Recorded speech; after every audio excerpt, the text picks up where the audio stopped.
short. I want to say that today we celebrate brave portraiture, but we also celebrate community. The three of us were incredibly honored that over 120 people agreed to spend time and share their personal responses to the 65 works on display.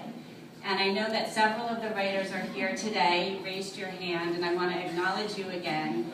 And I promise as curator, I was not trying to get you to do my job.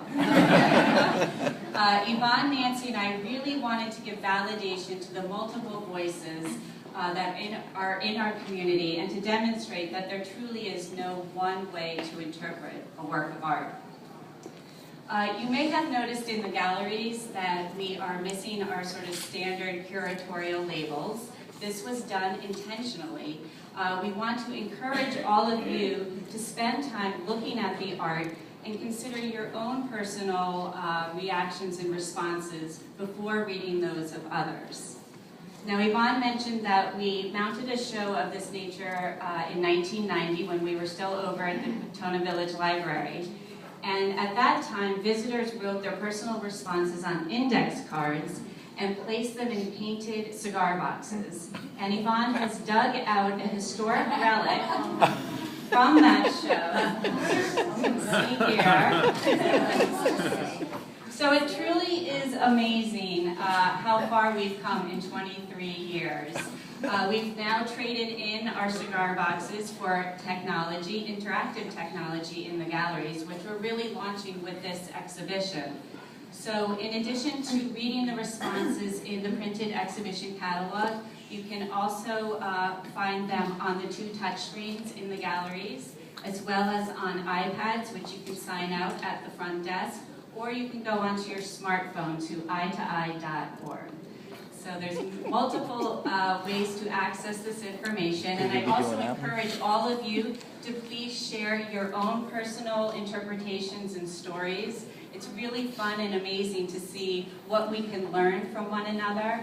I know personally speaking that my viewpoints of some of the artworks were really enriched and sometimes even challenged by the responses I read. Some are incredibly poignant and touching, and others are intentionally humorous and just really made me laugh out loud. So I hope you all have the same type of feeling as well. In conjunction with Eye2Eye, our educators and docents have been working very hard to create new thematic portrait tours.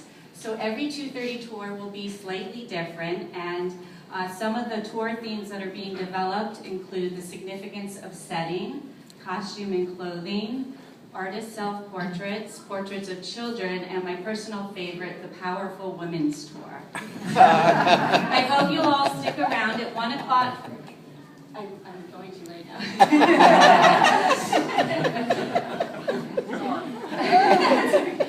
I hope you'll all stick around. At 1 o'clock, one of our docent trainers, Rachel Actis, will be leading a tour on psychological insight of some of the portraits in the exhibition. And then at 2:30, Yvonne will lead a tour titled The Feminine Mystique.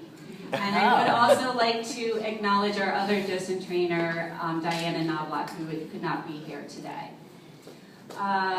In our Learning Center, we continue our mission of presenting original children's book art.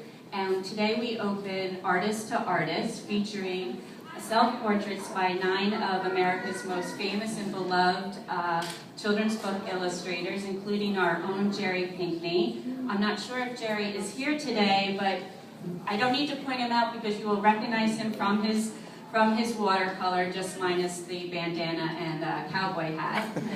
And finally, I hope you'll all get a chance to peek in at the plethora of portraits in our Project Gallery exhibition, Face to Face. Amazingly, we had almost 700 individuals from the community contribute an artwork to this show. And this outpouring of creativity is truly astounding. And we have portraits by toddlers all the way through to seniors to professional artists, all displayed in one place together. So I hope that you enjoy all of our exhibitions, and thank you for helping us to celebrate art and community today. Thank you.